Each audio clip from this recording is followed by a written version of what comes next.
Guys, ngayon i-rate natin ang lasa nito guys. Perfect, 100%.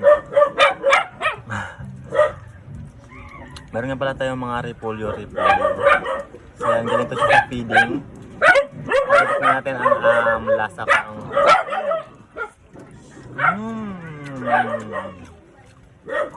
very pang malnourished. Ngayon lalagyan natin ng kanin.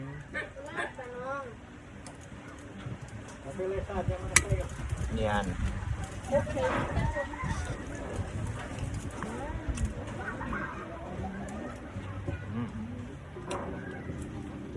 Yeah, good, good.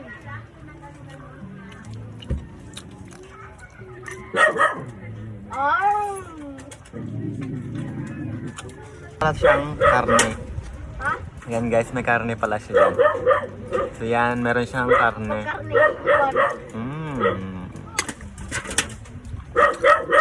With munggo and repolyo. Tiyana!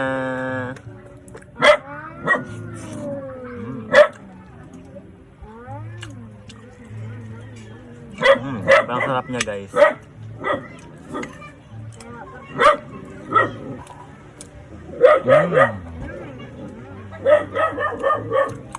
Wala niya ako nakita.